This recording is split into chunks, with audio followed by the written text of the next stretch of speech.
Hi, everyone. I'm Maggie McGrath, senior editor at Forbes. On Friday, the U.S. Supreme Court ruled against Trump's tariffs by a margin of 6-3. Their decision said that the International Emergency Economic Powers Act, also known as IEEPA, which Trump had used to invoke these tariffs, does not authorize the president to impose sweeping tariffs. Joining us to discuss is Monica Gorman. She's a managing director at Crowell Global Advisors and a former White House official who has deep experience in policymaking and international trade. Monica, thank you so much for joining us. Thanks for having me.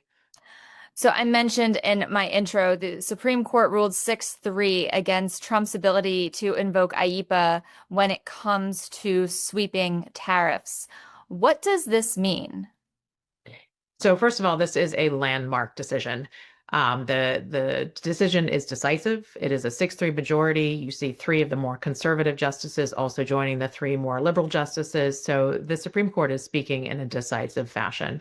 And it really is a landmark ruling on the separation of powers. So the court is clear that tariffs are a tax and the power to tax lies with Congress. And so for that reason alone, this is a historic decision. And I believe this decision does agree with two lower court decisions. Does that do anything to create legal precedent here, or can we infer about what it could mean for future presidents going forward? Well, it's interesting in that this is a fairly narrow decision. It says that IEEPA does not allow the power to impose unlimited tariffs. But it doesn't say anything about the other statutes, many of which explicitly empower the president to impose tariffs. So with respect to IEEPA, it certainly sets a limit to executive authority. But beyond that, it doesn't tell us a whole lot. It doesn't even tell us anything on refunds. That is going back to the Court of International Trade to sort out over the next several months.